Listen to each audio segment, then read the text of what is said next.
Hello everyone, कैसे हो सब आप। आज मैं आपको मिलाने वाला हूं एक ऐसे बच्चे से, है ना, जिसका मैथमेटिक्स में जो परसेंटाइल है ना, अगर मैं बात करूंगा तो 99.98 है। और स्कोर की अगर मैं बात करूं तो स्कोर है बच्चे का 234.98, है ना। तो वो बच्चा आपको देखो बताएगा कैसे उसने सीयूटी की अच्छे से तैयारी करी।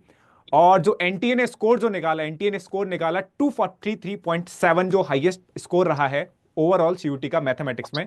ठीक है, तो इतना हाईएस्ट है। और हमारा जो बच्चा है मुर्शिद आलम, इनका स्कोर है 234.98। ठीक है, तो आज हम मुर्शिद आलम से बात करने वाले हैं। कैसे हो भाई मुर्शिद? अच्छा sir, thank you inviting me for this video session. Thank you भाई, थैंक यू। और मतलब इतना मतलब स्कोर, मतलब इतना हाईएस्ट स्कोर करके कैसा लग रहा है आपको?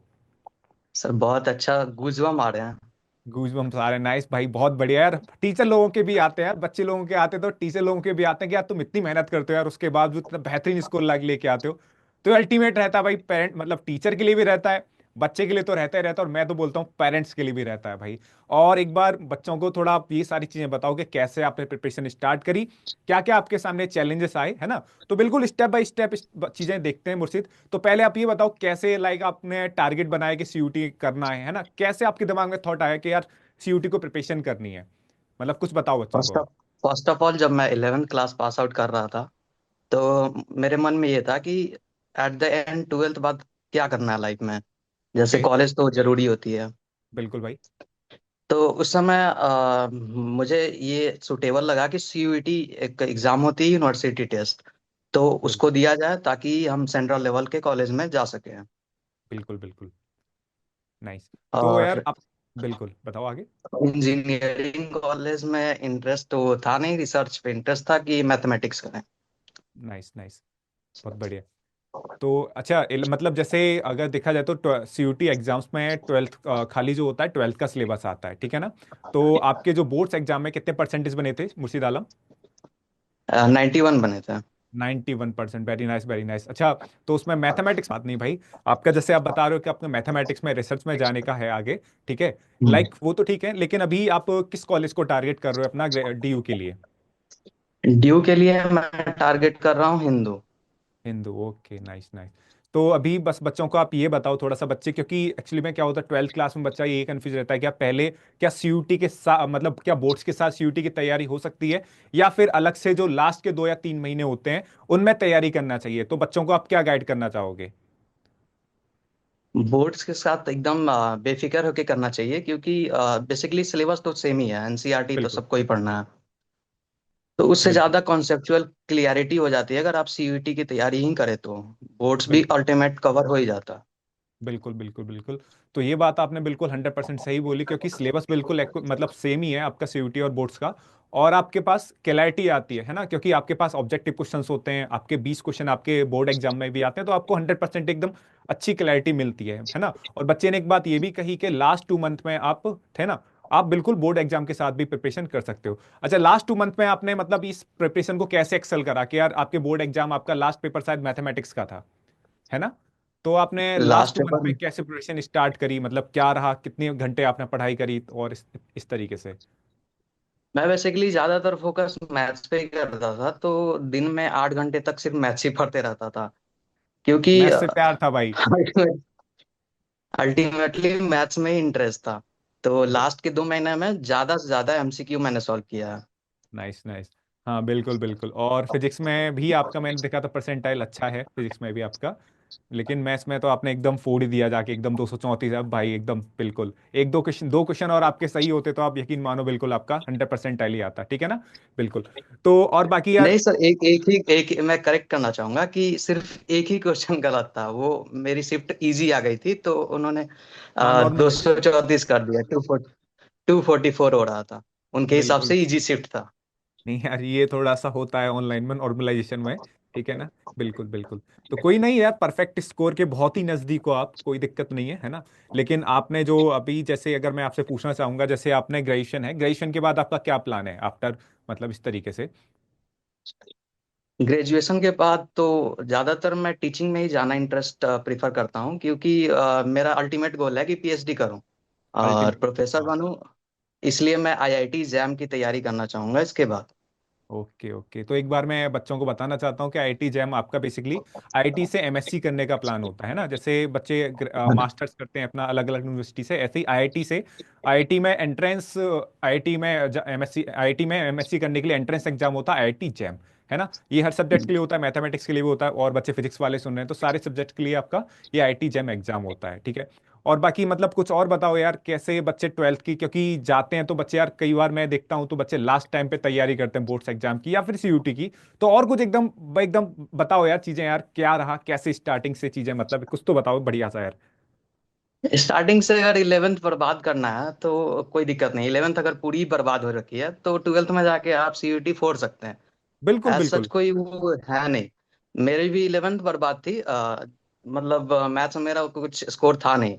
तो फिर उसके बिल्कुल बाद मैंने वो बेसिक, जैसे कि इनइक्वालिटी चैप्टर हो जाती है, ग्राफ हो जाता है और सेट्स वगैरह हो जाते हैं, ये सब करके 12th आप स्टार्ट कर सकते हैं। बिल्कुल बहुत ही अच्छे से कर सकते हैं। बिल्कुल बिल्कुल और एंड तक बस लगे रहना है उसमें। अल्टीमेटली सब हो ही जाता है। एनसीईआरटी, मैक्सिमम एनसीईआरटी ही करना है। और अड्डा के जो पीडीएफ वगैरह होते हैं, डीपीपी हो गए, एमसीक्यूज जो ऑनलाइन प्रैक्टिस कराए जाते हैं, वो सब कर लेने पे हो ही जाता है। बिल्कुल बिल्कुल। तो जैसे अभी क्लास ट्वेल्थ के बच्चों को आप जैसे मतलब बच्चे पूछते हैं मेरे से कि भैया मतलब मोस्ट इंपॉर्टेंट चैप्टर, या फिर आपको लगता है कि कौन सी यूनिट जैसे आपकी बहुत ज्यादा इंपॉर्टेंट है, जैसे मैं अगर आपसे कैलकुलस के बारे में पूछना चाहूंगा, तो आपको मतलब कैलकुलस यार बच्चों को कहीं ना कहीं बहुत टफ लगती है, लेकिन हम बोलते हैं कि यार एक बार कैलकुलस, एक बार मुर्शिद आलम, एक बार आप, हाँ, यस सर। है ना। तो एक बार बच्चों को लगता है कि कैलकुलस के बारे में कि कैलकुलस क्लास ट्वेल्थ का सबसे स्कोरिंग पार्ट होता है, ये बच्चा हर बात जानता है क्योंकि अप्रोक्स 35 मार्क्स की आपकी कैलकुलस आती है। तो बच्चों को कैलकुलस के बारे में क्या गाइड करोगे, लाइक 11th या फिर ट्वेल्थ, मतलब किस तरीके से बच्चों को थोड़ा कैलकुलस पढ़ना चाहिए, क्योंकि आप बच्चे हो तो बच्चे बिल्कुल आपको बहुत अच्छे से समझ पाएंगे यार, क्या है ना, क्या क्या बच्चे ऑब्स्टेकल्स फेस करते हैं। कैलकुलस में सिर्फ बेसिक का वो कमाल होता है। मतलब आपकी बेसिक बहुत ज्यादा स्ट्रांग होनी चाहिए। जैसे कि आपको ये सब ए प्लस बी का होल स्क्वायर का फॉर्मूला आना चाहिए, एक ए प्लस बी का होल क्यू आना चाहिए, ट्रिग्नोमेट्री बेसिक आ जाने चाहिए और 11th बिल्कुल के आ जाने चाहिए, तो आपका कैलकुलस बहुत आराम से जाएगा। उसमें बेसिकली इसी सब पार्ट्स में बच्चों की बहुत ज्यादा दिक्कत होती है। जैसे कि इंटीग्रेशन में यही सब पे ज्यादा क्वेश्चन आते हैं सीयूईटी में। हम्म, ज्यादातर वो एडवांस इंटीग्रल्स को अवॉइड करते हैं, क्योंकि 1 मिनट होते हैं और उसमें सॉल्व करना है, तो इतना एडवांस तो आता नहीं। बिल्कुल बिल्कुल बिल्कुल, और तो बच्चा मैक्सिमम के, क्वेश्चन ग्राफ पे अटेम्प्ट करना चाहिए। मतलब ग्राफ की नॉलेज सबसे ज्यादा काम आती है हमेशा। जैसे बिल्कुल साइन एक्स की ग्राफ, और जैसे ट्रिग्नोमेट्रिक फंक्शन की ग्राफ हो गई, अलजेब्रिक फंक्शन की ग्राफ, ये सब बहुत ही फंडामेंटल है। बिल्कुल बिल्कुल, क्योंकि ग्राफिक, बिल्कुल आप सही कह रहे हो मुर्शिद भाई, कि ग्राफिकल अप्रोच जो होती है कहीं ना कहीं एनालिटिकल अप्रोच से वो थोड़ा क्वेश्चन जल्दी सॉल्व कर देती है ना। क्यों एनालिटिकल अप्रोच, मतलब हमें लिखने वाली कंसेप्ट वाली जो अप्रोच होती है उसे एनालिटिकल अप्रोच बोलते हैं। तो क्वेश्चन को लिखना है, फिर वहां पे हमें कैलकुलेशन भी करनी है, तो वहां कहीं ना कहीं टाइम हमारा ज्यादा चला जाता है। और जबकि सीयूटी में भाई आप सब जानते हो, अब तो हमें 50 क्वेश्चन ही करने होते हैं सॉल्व, ठीक है, और 50 क्वेश्चन के लिए अप्रोक्स आपको 1 मिनट मिलता है, तो आपको ग्राफिकल अप्रोच जो है बहुत कम टाइम में आपको क्वेश्चन सॉल्व करके दे देती है। बिल्कुल, ये सही बात आपने पॉइंट करी बेटा, बच्चों के लिए जो फ्यूचर मतलब जो जूनियर बच्चे हैं वो देखेंगे तो इस बात को जरूर सोचेंगे, है ना, कि कहीं ना कहीं आपको ग्राफिकल अप्रोच आनी चाहिए, ठीक है। और अगर मैं मैथ्स के बारे में बोलूँ तो कौन सा टॉपिक जो है, मतलब कौन सा चैप्टर आपको ज्यादा जबरदस्त लगता था कि हाँ भैया इस चैप्टर से तो बोर्ड एग्जाम में, सीयूटी एग्जाम में कोई भी सवाल आएगा तो मैं जरूर फोड़ के आऊंगा। सबसे ज्यादा जो टफ लगती है बच्चों को, वही सबसे ज्यादा मेरे फेवरेट चैप्टर थी, वो थी इंटीग्रेशन और integration, AOI, application of integral. क्योंकि उसमें अगर ज्यादा प्रैक्टिस कर लेने के बाद, अगर आप सफिशिएंट अमाउंट में क्वेश्चन बना लेते हैं, 2500 2000 समथिंग, तो आप बहुत ज्यादा उसमें वो हो जाते हैं, इजी आपको लगने लगती है उस लेवल बिल्कुल की। बिल्कुल बिल्कुल। तो यार जैसे आप कह रहे हो कि इंटीग्रेशन में आपको बहुत मजा आया होगा, बिल्कुल आया होगा, लेकिन इससे पहले आपने डिफरेंशिएशन में भी बहुत ज्यादा मेहनत मारी होगी। हाँ, डिफरेंशिएशन वो रिवर्स ही होती है इंटीग्रेशन की। जैसे कि सीयूटी में अगर जनरल सॉल्यूशन पे इंटीग्रेशन आए, तो आप डिफरेंशिएशन मार के भी निकाल सकते हैं, अगर आप नहीं आ रहा है तो।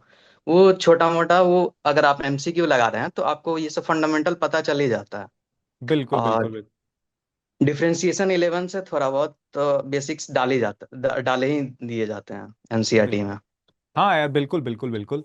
तो यार ये आपने बिल्कुल, मैं जब भी पढ़ाता हूँ तो बच्चों को हमेशा ही बोलता हूँ कि इंटीग्रेशन, इंटीग्रेशन आपका तभी अच्छा हो सकता है जब आपका डिफरेंशिएशन अच्छा हो, है ना, क्योंकि आपने बहुत सारे मेथड होते हैं, इंटीग्रेशन, सब्स्टिट्यूशन वगैरह, ये सब चीजें होती हैं बिल्कुल अच्छी तरीके से। सही है। और बाकी यार अच्छा, आपने स्कूल रेगुलर था या मतलब प्राइवेट था, मतलब आप रेगुलर स्कूल जाते थे यार, कुछ इस तरीके से बताओ थोड़ा सा, क्योंकि मैं स्कूल रेगुलर जाना स्कूल भी यार जाता अपने था। आप में, क्योंकि जब हम स्कूल जाते हैं तो 5 से 6 घंटे हम लोगों का स्कूल में जाता है, उसके बाद हम तुम की कोचिंग वगैरह भी करते हैं बच्चे, ऑनलाइन या ऑफलाइन जैसे भी है, उसके बाद फिर सेल्फ स्टडी को टाइम देना, तो कैसे बच्चा इन सब चीजों को मैनेज करे यार, तो इस बारे में भी थोड़ा बताओ यार। मैं रेगुलर स्कूल जाया करता था, और जब मेरा स्कूल आवर खत्म हो जाता था तो उसके बाद मैं सिर्फ सीयूईटी लेके बैठा रहता था, क्योंकि थ्योरी उतना मुझे पसंद थी नहीं, और एमसीक्यू वगैरह करते करते सब हो ही जाता है। तो हमें ये बैलेंस करना चाहिए कि क्लासेस एक डेली लेने चाहिए, फिजिक्स केमिस्ट्री मैथ्स के ले रहे हैं तो तीनों मतलब लगातार ले, या तो दो दो ले, बिल्कुल। और उसके बाद सिर्फ प्रैक्टिस ही करें। थ्योरी को आप रख लें, और अगर कोई क्वेश्चन अटक जाता है तो उसके बाद आप थ्योरी रिवाइज कर लें। बिल्कुल। बिल्कुल, तो ये आप कहना चाह रहे हो भाई मुर्शिद भाई, कंसिस्टेंसी बहुत ज्यादा मैटर करती है ना। हाँ, कंसिस्टेंसी बहुत ही ज्यादा मैटर करती है, क्योंकि उसी की वजह से आप जाके परफेक्ट स्कोर कर पाओगे। बिल्कुल बिल्कुल बिल्कुल बिल्कुल। तो यार 2-3 बातें और बताओ, लाइक क्या मतलब जो आपके, मतलब जो आपके छोटे मतलब एस्पिरेंट हैं सीयूटी, उनके लिए दो, 1-2 बात और बताओ कि यार आपको ये गलती नहीं करनी 12th क्लास में भाई, ये ठीक है, लेकिन कुछ ऐसी जो गलतियां होती हैं जो बिल्कुल अवॉइड करनी है आपको। ट्वेल्थ में बेसिकली हमें वो कर देना चाहिए, मतलब अपने ऊपर ध्यान देना चाहिए, क्योंकि ये सोचना चाहिए कि ट्वेल्थ आखिर कम परसेंटेज पे खत्म भी हो जाता है तो उसके बाद क्या। लाइफ में अगर कुछ आपको एक्सेल करना है तो आपको कुछ सेक्रीफाइसेस करने पड़ेंगे, आपको हर चीज बिल्कुल। अवॉइड करनी चाहिए और कंसिस्टेंसी बना के रखनी चाहिए। और ज्यादातर मतलब फ्रेंड सर्कल को थोड़ा छोटी करने चाहिए, हाँ, फ्रेंड क्योंकि मेरे। सर्किल को छोटा करना है, बिल्कुल बिल्कुल सही बात है, क्योंकि यार 12th एकदम बात जो बोली है, फ्रेंड सर्किल को छोटा करना चाहिए, क्योंकि जितना बड़ा फ्रेंड सर्किल हो जाएगा प्रॉब्लमेटिक हो जाता है कि भैया तू मेरे साथ चलिए यार, वहां चलना हाँ, जरा, ये थोड़ा सा हो जाता है, मैं समझता हूँ मेरे भाई यार, है ना। तो बिल्कुल सही बात बोल रही कि भैया फ्रेंड सर्किल, और सोशल मीडिया के बारे में तो और भी बोल दे भाई यार, सोशल मीडिया बिल्कुल किस तरीके से अवॉइड करना चाहिए। सोशल मीडिया तो मैं अवॉइड करने के लिए बेसिकली इंस्टाग्राम को क्रोम से यूज करता था, सिर्फ वो स्टोरीज वगैरह देखने के लिए। उस पर रील्स उतनी अच्छी दिखती नहीं है, तो आंखों को जो भाता है वही हमको चलाने में मजा आता है। इसकी वजह से मैंने कट कट कर दिया था इंस्टा सही चलाना। बात है, आंखों को जो भाता है वही हमको। सही है भाई, अच्छा है, नाइस यार। मतलब यार ये सेक्रीफाइस होते हैं यार, अभी हम अच्छे से एकदम बात कर रहे हैं हंस के, है ना, लेकिन जब आप जब उस लाइफ को जी रहे होते हो तब हमें कितना टिपिकल लगता है, बट आप मानो या ना मानो यही सेक्रीफाइस होता है यार, है ना, क्योंकि हम इंस्टाग्राम का ऐप डाउनलोड कर लेते हैं, उसके बाद दबा के एकदम, है ना, रील्स स्क्रॉल करे जा रहे हैं, आपको पता ही नहीं लगता कब आपका 1-2 घंटा आपका निकल जाता है, ठीक है ना। तो बिल्कुल क्रोम भाई सही बात बोल रहे हैं, आपको सेक्रीफाइस बिल्कुल करा होगा, और यही आप, मैं तो बोल रहा हूँ आपका हिंदू में 100% भाई हो, और आपने जो भी आपने सोचा है मेरे भाई मुर्शिद भाई, आपने उसमें आप 100% कामयाब हो, है ना यार। मतलब थैंक बिल्कुल यू फील आ सर। रहा है कि यार अपना, मेरे को ना 12th वाला टाइम याद आ गया मुर्शिद भाई बात करके, है ना, एकदम। Yes sir. नहीं सही है भाई, आप लाइफ में बहुत आगे जाओ यार, ठीक है ना। और जो भी आपने ड्रीम सोच रखा है बिल्कुल प्रोफेसर बनने का यार, बिल्कुल आप बिल्कुल पढ़ाओ यार छोटे बच्चों को, और आईटी वाईटी में बहुत अच्छे से प्रोफेसर बनो यार, ठीक है भाई। बेस्ट ऑफ लक मेरे छोटे भाई आगे की जर्नी के लिए यार, है ना। बहुत ऐसे ही तू थैंक आगे यू एकदम सर। उठा रहे, थैंक वेलकम भाई, वेलकम, ठीक है बेटा, बाय बाय, टेक केयर, ख्याल रख अपना, है ना।